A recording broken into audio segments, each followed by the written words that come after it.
This is a true story of a 10-year-old boy who was on the path of hifz, memorizing the Quran. His mother was overjoyed. It was her dream to have one of her children memorize the Book of Allah. This young boy was committed and enthusiastic, memorizing surah after surah, determined to become a hafiz.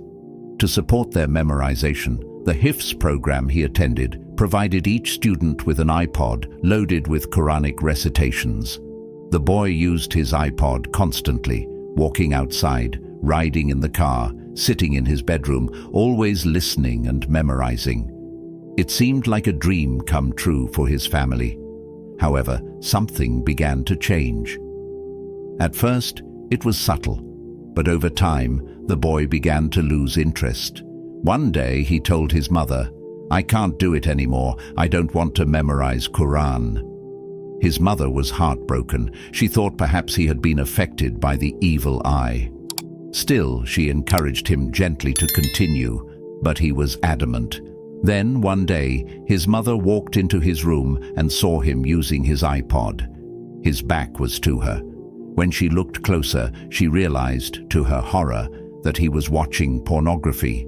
When she and her husband investigated, they discovered the unthinkable. Their son had been watching pornography daily for 2 years. Starting from the age of 10, he was completely addicted. This family's story is one of heartbreak and perseverance. They didn't waste time in blaming or punishing. Instead, they immediately sought help.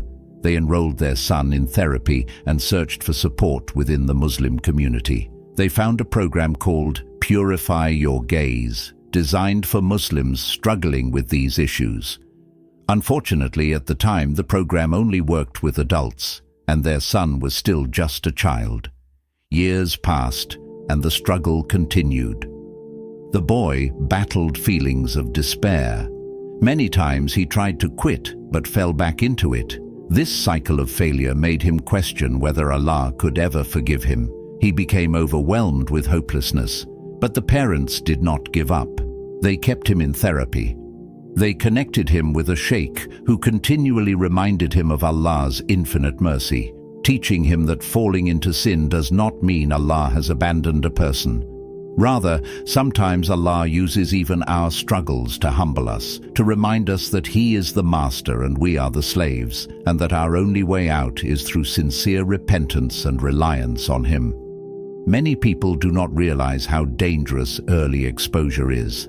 Studies show that addiction often begins between the ages of 10 and 12.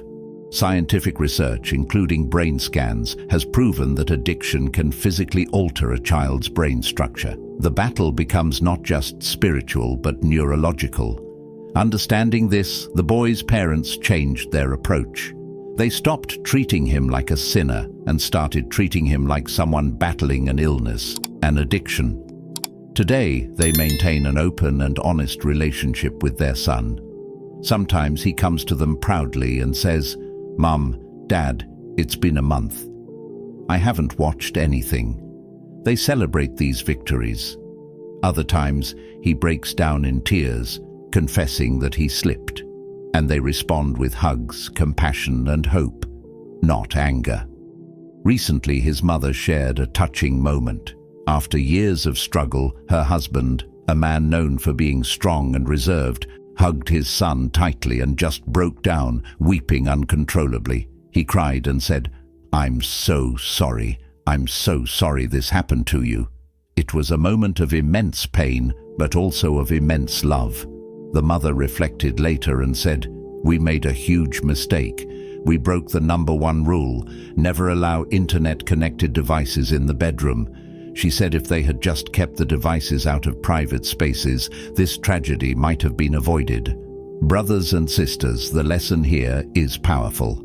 We cannot change how affordable and accessible technology has become, but we can and must control its access and eliminate secrecy. Protect your homes, protect your children. Do not trust unsupervised access to the internet, no matter how innocent it seems. Prevention is much easier than recovery. May Allah protect all our families, guide our youth, and grant healing to those who are struggling. Ameen.